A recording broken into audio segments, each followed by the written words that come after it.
Getting impatient for baseball season to start? Have a touch of spring fever? Want to get away from it all? We offer you Escape.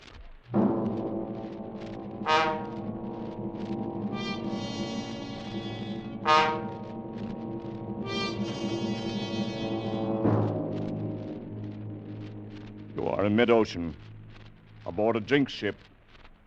Already 9 men have died. And you know that some malignant force is aimed at you from which you cannot escape.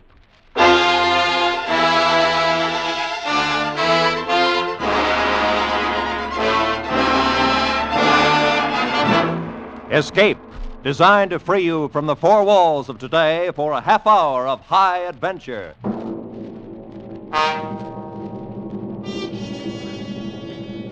Tonight, we escape to the North Atlantic in the year 1900, and to a sailing ship whose very name struck dread in sailors' hearts, as Joseph Conrad told it in his famous story, The Brute.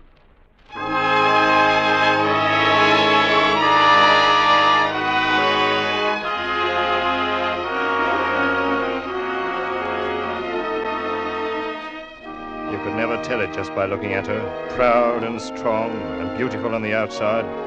You couldn't see the black heart inside of her, and you'd never know she'd killed at least 12 men and maybe more. But I knew her for the murdering she-devil she was. I saw her the day she killed her first one, and I was there too when she finally made her big mistake and killed the wrong person.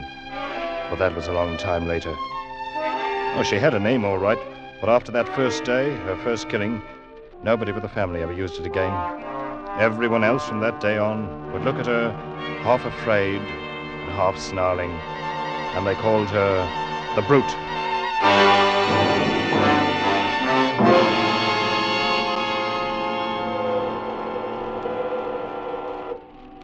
I remember I was 14 the day my father took me down to the South Thames boatyard to watch the launching of the ship.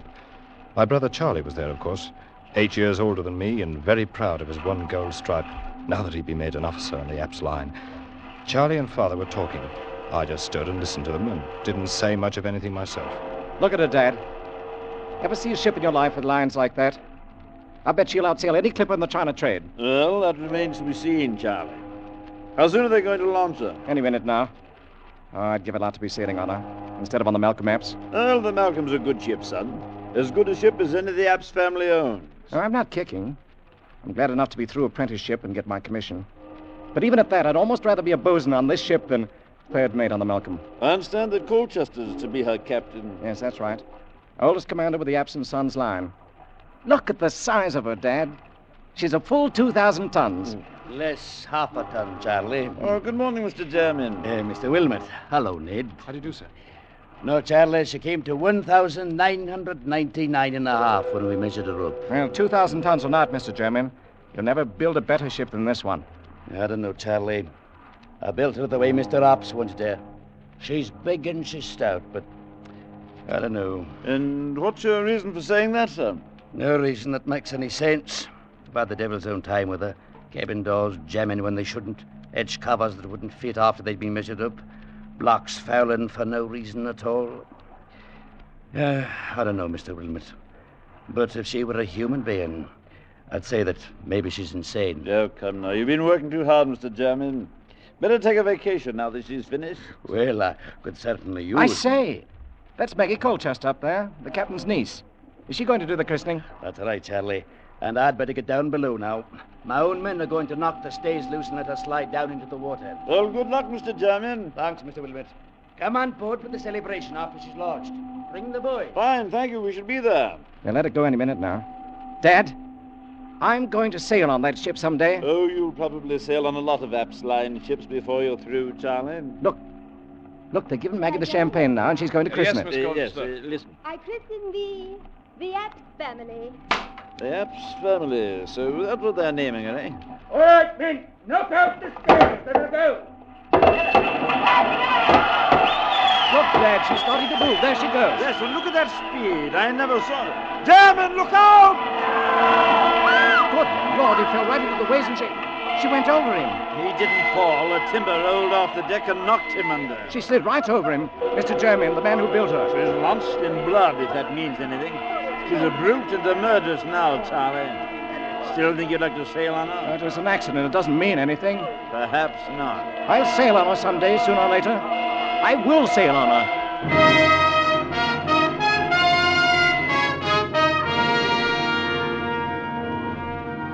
Well, the way things worked out, I was the one to sail on her first instead of Charlie. He'd gone on out to the Orient aboard the Malcolm. And 6 months later, when I started my apprenticeship, I found the company had assigned me to report to Captain Colchester on the Apps family, or the Brute, as everybody was calling it privately. There was some kind of mix-up in the sailing orders, and by the time I came on board, a tug already had a line on the big sailing ship and was starting to ease her stern first out into the channel. All right now, ease ahead there. Pick up the slack. Captain Colchester was at the taffrail shouting orders to the tug captain, and the mates were forward somewhere, handling the check line. You've got the slack now. Haul away. I stood at the waist, waiting for a chance to report in, and watching a young fellow about my own age, who was doing something or other up aloft on the mizzenmast above me. The tug had drawn the line out taut, but the ship hadn't started to move yet. You've got no way on her yet. Turn your engine up to full speed. The tug was churning the water to froth, and the hawser was tight as a bowstring, but we still didn't move. Keep her up. Hold that on full throttle. Then suddenly the ship gave a lurch and started back like a bucking horse. The men forward had no chance to ease the check cable, and a second later it snapped. The ship plunged on back and then sheered over to bring up with a smash against the pierhead that knocked me sprawling on the deck. And at that moment, the lad who'd been working aloft on the mast crashed down onto the deck not 10 feet away from me. And he lay there without moving. Give a hand up here on my waist, mate. Young Hawkins just fell out of the tops. Hey. That's too bad. Is he dead, Captain Colchester? He's dead, boy. You get a hold of yourself. Don't stand there trembling. You never seen anybody die before? Yes, sir. On the day they launched this ship. Oh, Jermaine, eh? You're young Ned Wilmot, I suppose, the new apprentice. Yes, sir. And no doubt you may have heard this ship called by an unpleasant name once in a while. Yes, sir. The Brute. Well, you'll be kind enough to remember while you're aboard that her name is the Apps family, and she's had her share of accidents, the same as any other ship. Is that quite clear? Yes, sir. Now get along forward with you and stow your gear away on the forecastle. You'll take over young Hawkins' duties for the time being. Yes, sir.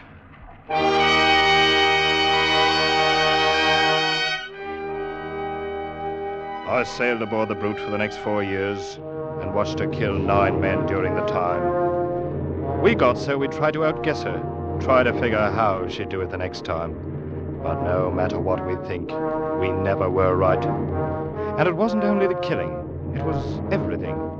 Most ships have little ways all their own, and you'll learn about them and allow for them. But not her.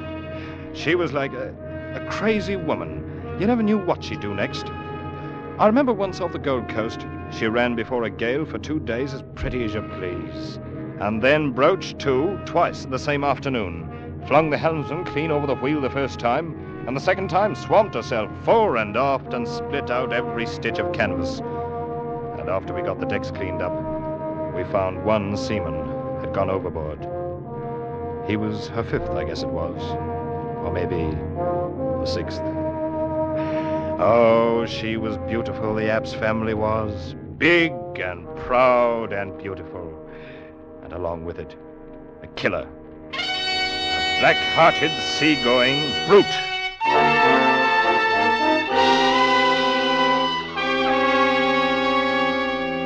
My brother Charlie was on the China run all that time. First on the Malcolm and later on the Lucy Apps. But we never happened to hit port on the same time. Finally, the time of my apprenticeship was up. We boomed into London at the end of the trip. I went before the board for my papers. I guess they figured anybody who could stay alive for 4 years on the Brute must be a seaman. Anyway, I passed, and Mr. Apps handed me my sailing orders along with the commission. I was assigned as 3rd mate to Captain Colchester on the Apps family. Well, congratulations, Ned. Glad you're going to stay with us. Thanks, Captain Colchester. You've been a hard-working apprentice, and I've no doubt but you'll be a good officer. In fact, we have a man on board who'll make sure of that. Why? What do you mean, Captain? Got a new first mate on this trip. Come in, Charlie. Charlie? Well, hello there, youngster. I say, you've been doing a bit of growing in the last 5 years. Charlie, I didn't even know you were in port. Been in for a week down country, though.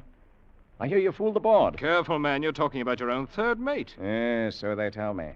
Well, you'll be jumping lively on this trip, me boy. Easy, easy. Don't forget I know this ship and you don't. And I'll learn it quick enough. Been wanting the chance for a long time. And between us, I think we can even break this jinx. Lads, there'll be no talk of a jinx on this trip. At least not in the cabin as long as Maggie's going along. Maggie? Who's Maggie? Ask your brother. I think he's the one who talked her into the trip. Though she claims it's for her health. I'll leave you two to get acquainted. We'll be about 10 days loading if you've got any plans. What's he talking about, Charlie? Who's Maggie? His niece, Maggie Colchester. You remember her, the girl who christened the ship? Oh, of course. Ollie, Hasn't Dad told you where I've been spending shore leaves for the last year and a half? No, Charlie, I didn't know anything about it. Well, then let me show you something. Here. Now, if I have my way, Mag will be wearing this before the trip's over. Here, take a look. Blimey, that's all right. Yes, I bought it in Cape Town. It's a blue-white diamond set in platinum. Is it big enough to go on a finger? Oh, it's big enough, all right. And that's where it's going if I can talk her into it. And who's going to talk who into what, Charlie? Maggie, I was, saying that, I hoped I could talk you into going ashore for dinner with me. Oh, where are you now? You big liar. Oh, Maggie, this is my brother, Ned. Ned, this is Maggie. How do you do? And are you one of the officers, too? I'm the new third mate. Well, I certainly hope you're more truthful than your brother. Maggie. Whose invitation to dinner I am accepting with pleasure. Oh, really? See you both later. All right, you are. About an hour. Charlie, she's lovely. Well, she's more than that, Ned. She's everything as far as I'm concerned. Well, in that case, good luck. I hope you get her. Well, we'll see about that. Anyway, with Maggie aboard, we've got to make sure this jinx ship stays on good behavior for once. It'll be the first time if she does. And it's the first time we've had both the Wilmots on board together. We'll tame her down, Ned. We'll make her calm and peaceful as an old workhorse. Just you wait and see if we don't.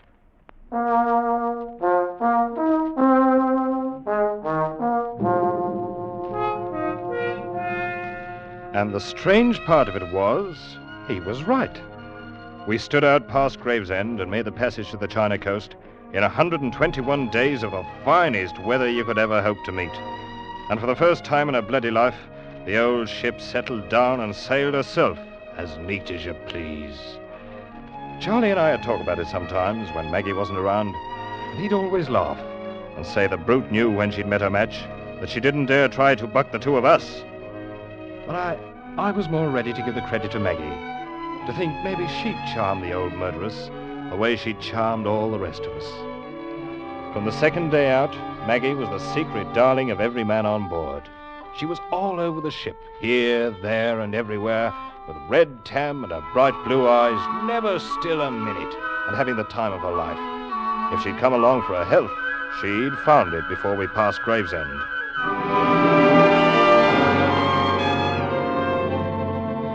We raised a storm on the passage back and ran 4 days in a heavy gale. I stood by and held my breath, ready for anything, and nothing happened. The old lady, App's family, held up her head and sailed along like a seagull. Any time before, she'd have buried her gunwale in the quartering seas, but now, all the water she shipped you could put in a teacup. 109 days from Hong Kong, we raised the Dungness Light, and early the next morning picked up a tug off Sheerness for the long tow upriver to London. The ship followed along on the tow line like a puppy on a leash, and we moved slowly up the river past Gravesend. All of us were glad to be home, but Maggie most of all, I think, because she'd never been at sea so long before. I had to smile at the way she danced around in the bows, picking out one landmark after another as we came to them, sometimes standing up on the spare anchor we'd taken in on the foredeck in order to get a better look at the riverbanks ahead. She wasn't wearing the ring yet, but I knew she was going to and was only teasing Charlie as long as possible. What's wrong, Ned? That tug stopped her engines. Collision up ahead in the channel, Charlie. Looks like a yawl and a schooner fouled together. Oh, yes. Well, looks like they're clearing it up now. Guess we can move again in a couple of minutes. Maggie, why don't you go on the afterdeck? You're on the way up forward there. Oh, I'm all right, Charlie. Stop worrying. We're almost home. Better save your orders for the crew, Charlie. She outranks you. Oh, I'll take orders from her any day. Yes. We are almost home, Ned. We've had a lucky voyage. It's the first halfway peaceful trip I've ever made in the old brute. Oh, I told you we'd tame her down. She's turned over a new leaf, Ned. Well, it won't last long if she keeps on sheering off there and drifting back down the channel. Huh? Oh, yes. And we're heading straight for those fishing smacks. Better have the tug start up and hold a taut line on her. I've seen her do this before. Yes. Ahoy, the tug! Take up the slack and get her straight in the channel. Hold her against the current. Any other ship would have held steady for the 2 or 3 minutes we stopped, but not the old Epps family. And now, when the tug tightened up in the hawser, pulling at an angle across her bows, she wouldn't respond, wouldn't budge. The old girl wanted her own way. She was just as stubborn as ever. Ahoy, the tug! We're still drifting. Open up to full speed. Confound her. Never saw a ship act like this. The heavy hawser was pulled so tight it was humming, and Tug's pedals with her engines full whipped up the water like a mill race. And then it happened. The heavy towing chock tore loose from the deck. The hawser began sliding across the bow, ripping out rail stanchions like matchsticks. Then I thought it was going to sweep under the flukes of the spare anchor, the anchor that Maggie was standing on. Maggie! Get off that anchor! Look out! Charlie! She tried to jump clear, but she was too late. The great anchor had tipped up on its side, clasped her about the waist like a monstrous arm of steel. It had carried her with it, and swung down and over and smashed against the side of the ship. She went into the water. Take charge of the deck, Ned. I'm going in after her. Ned, was that Maggie? Yes, sir. She's overboard, Captain Colchester. Maggie. Oh, the dirty, murdering brute. Now it's women she's killing. Let go the port anchor! Hold the ship as she is and get the boats over! I hadn't told Charlie, and I didn't say anything about it to Captain Colchester. But I stood there, and I knew it wasn't any use. Because I'd seen the way the heavy anchor had carried her over, and then swung in to smash her against the bow before it dropped her into the water. And I'd seen the way that water beneath the bow was all colored red.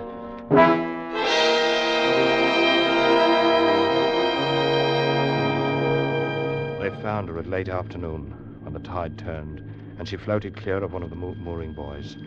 And the next morning, we tied up in the London docks. The men had been happy at coming into their home port, but now they remembered how she'd been happy too, their own darling. I'd never before seen a crew leave a ship so quietly, and some of them, when they reached the wharf, turned back and cursed her under their breath.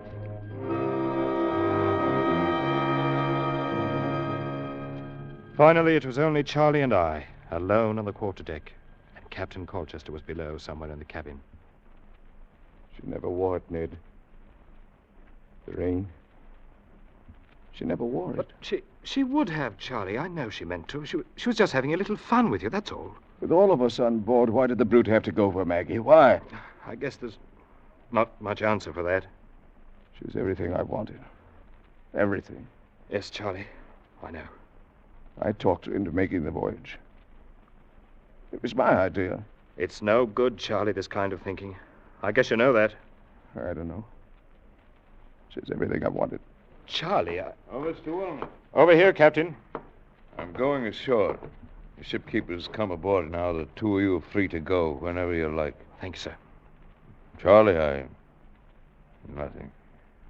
I'm resigning command in the morning. I'll never set foot on board her again as long as I live. I feel the same way, sir. Well, come into the company office in a day or two and sign out for the log. Good day, gentlemen. Charlie, we'd better go ashore, too. We're done here. Yes, I suppose we are. I'll arrange to have our gear picked up later. There's no use of... Captain, look out! Missed him! That yardarm off the mainmast fell right behind him. Ah, you missed me, you murdering brute! And that was your last chance, too! Ned, that yard was made fast to Dungeness. And now it falls out of the tops with the ship lying still at the wharf. Yes, Charlie. Come on. Let's go ashore. Wasn't the devil satisfied for one trip? Is there no way of stopping her?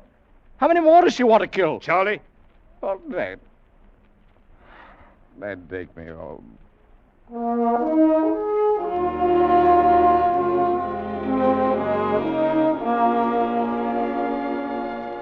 Charlie was 10 years older by the time we reached home, and it was 2 weeks before he'd do anything more than sit in his room and stare at the wall, saying nothing.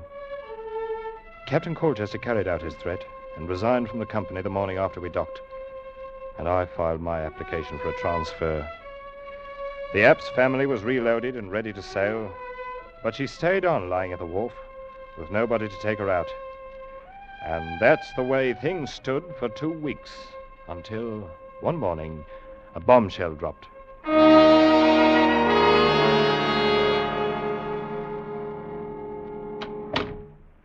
Hello, Ned.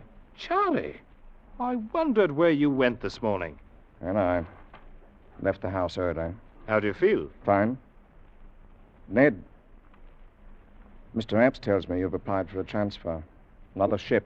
Well, yes, I did, as a matter of fact. You saw old man Apps? Yes, I stopped in at the office this morning. Ned, it's up to you, of course, but I hope you'll change your mind. Not a chance. The ship sails tomorrow morning. Oh, so they finally found somebody crazy enough to take her out? Yes, they did. Me. You? You're going to skipper the Brute? That's right, Ned. But I it's a short voyage, North Atlantic run.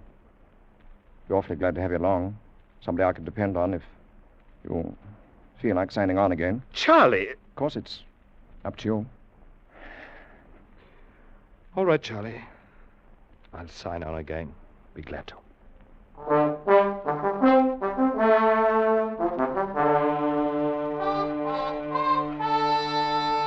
We boomed out past the Sheerness Light and headed north, hugging a lee shore in the stiff breeze. The ship drove ahead as steady as a barge, with scarcely a roll or a quiver. But in spite of the smooth and easy way she handled, I couldn't help feeling uneasy. I could sense the black spirit of her brooding somewhere down inside, mocking and taunting us with her bloody memories, and waiting for a new chance. By nightfall, we were running hard in along the Kettling coast, where those rocky headlands break at intervals out of the shelving sandy beaches. The onshore wind held steady in our quarter, and the sun sank down behind the land some 3 miles away.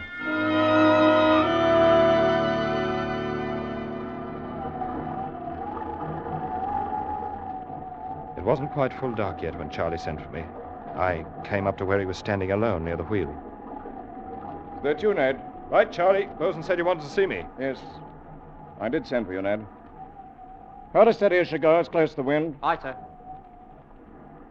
I've been standing here, thinking about Maggie, Ned. How she'd scrambled around over the decks, making friends with everybody, having the time of her life. Charlie, you've got to stop it. No, I'm all right. I like to think about her. It's this ship and all the memories around it. It's what I was afraid of. No, it's all right. Ned, I want you to take charge of the crew and give an order. Of course, you'll question the order, but you'll carry it out anyway. Do you understand? What's the order, Charlie? Have all hands prepared to abandon ship. What? But why? There's nothing wrong. Mr. Wilmot, it is not an officer's place to question an order by the captain. You'll do as you're told. Yes, sir. You can give the order now, Mr. Wilmot. Charlie, I can't let you... Very well, Captain. All hands on deck! Stand by the boats! Prepare to abandon ship! All right, helmsman. Find your place in the boats. I'll take over the wheel. Aye, sir. You don't know what you're doing, Charlie. We're in no danger. There's no reason to abandon ship. You're always in danger aboard this black-hearted brute. I'll put on the quarter now. You can get the boats in the water when she yields. Hurry on. Steady! Going on the quarter! Easy on. All right. Now. All hands! Lower boats! We shouldn't have any trouble running ashore to that beach there at the south. Hey, what about you? I'll hold her steady until everybody's clear. You'd better go over the side. Your boat's standing there. Oh, no, not until you do. I'm staying with you, Charlie. Don't be a fool, Ned. I'm doing this alone. No, Charlie, not while I'm here. Mr. Wilmot, you will abandon ship and take charge of the boats in the water, and that's an order. Charlie, I can't... Mr. Wilmot! Very well, Captain. That's the spirit, lad. And to obey orders and step lively. And you'll be a seaman yet. Good luck, Ned. Thanks, Charlie. We'll stand by for you in the boat. Of course, lad. Fine. Bye. I slipped over the gunwale and dropped down into the boat that trailed alongside on a line from the rail. I'd hardly hit the bottom when the line slackened, and I knew Charlie had cut us loose from the ship. He was alone on her now, alone in the night sea, with a black brute.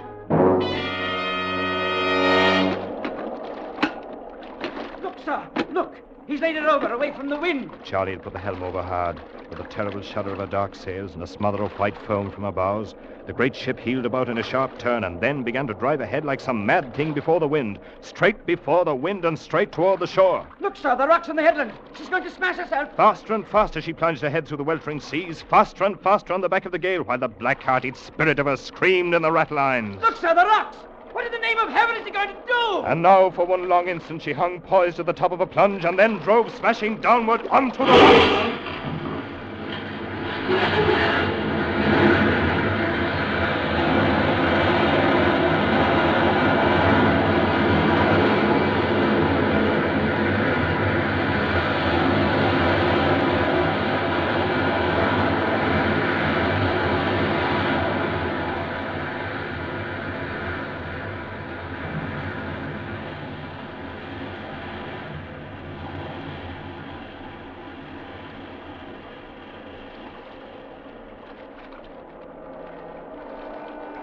We stood by, as close as we dared, for 3 hours, while the killer ship pounded herself to bits in the surging sea.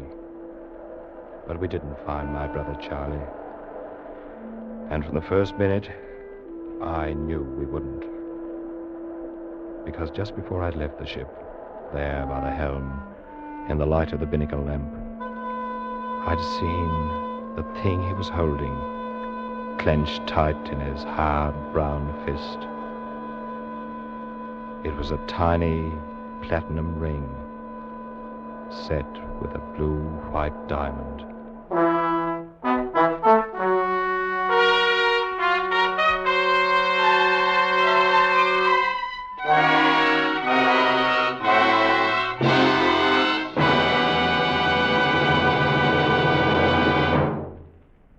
Escape is produced and directed by Norman MacDonald, and tonight brought you The Brute by Joseph Conrad, adapted for radio by Les Crutchfield, featuring Dan O'Herlihy as Ned Wilmot and Eric Rolfe as Charlie Wilmot, with Nina Cowden as Maggie, Jeff Corey as Captain Colchester, Wilms Herbert as German, and Parley Bear as the father. Music is conceived and conducted by Wilbur Hatch. Next week. You are far into the remote hill country of Afghan. Caught in an ambush by the fierce Pathan tribes. Trapped in a hopeless fight from which there seems no escape.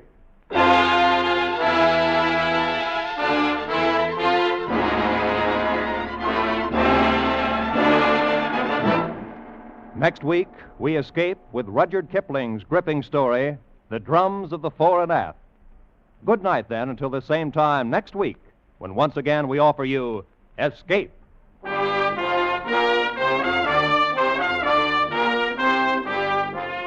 is CBS, the Columbia Broadcasting System.